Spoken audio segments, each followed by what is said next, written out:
दोस्तों, कभी कभी एक डिसीजन सिर्फ कुर्सी नहीं, आम जनता की जिंदगी को सीधा इम्पैक्ट करता है। और बिहार में आज वही हो रहा है, क्योंकि बिहार को मिल गया है एक नया सीएम, सम्राट चौधरी। तो सबसे पहले सम्राट चौधरी के बारे में बात करते हैं। तो इनका जन्म 16 नवंबर 1968 को बिहार में हुआ था और इनके पिताजी का नाम शकुनी चौधरी है। वो भी पॉलिटिक्स में एक्टिव रहे हैं। हालांकि सम्राट चौधरी उर्फ राकेश कुमार ने एक बार खुद कहे थे कि हम पॉलिटिक्स में आना नहीं चाहते, लेकिन कुछ ऐसी वजह है जिसके कारण मुझे आना पड़ा। आखिरकार वो वजह क्या है? मैं राजनीति में भी नहीं आता, एकदम सही कह रहा हूँ। उनका कहना है कि लालू यादव ने उनको फंसाया, लेकिन यहाँ पे सबसे बड़ा ट्विस्ट आता है प्रशांत किशोर की। उन्होंने इस मुद्दे पर अपनी तरफ से सबसे बड़ी क्लेम्स की है। तारापुर में 1995 में 7 लोगों की जो हत्या हुई और 7 मारे जाने वाले लोग कुशवाहा समाज के लोग थे।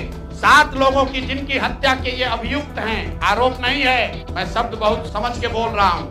7 लोगों की हत्या के अभियुक्त राकेश कुमार उर्फ सम्राट कुमार मौर्य उर्फ सम्राट चौधरी, तारापुर केस नंबर 44/1995 उसमें ये अभियुक्त हुए। इनका ये भी कहना है कि उन्होंने फर्जी डेट ऑफ बर्थ दिखाकर जेल से बाहर आए। ये सुप्रीम कोर्ट का डॉक्यूमेंट है जो सम्राट चौधरी ने जमा किया है, जिसमें ये बताया है इनका डेट ऑफ बर्थ 81 है।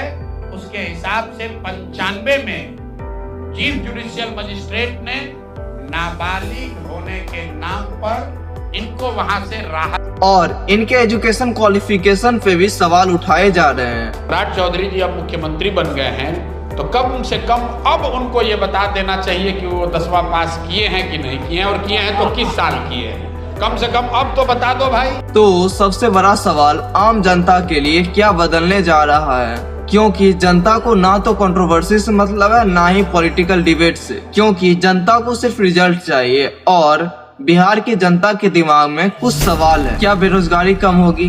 क्या युवाओं को नौकरी मिलेगी?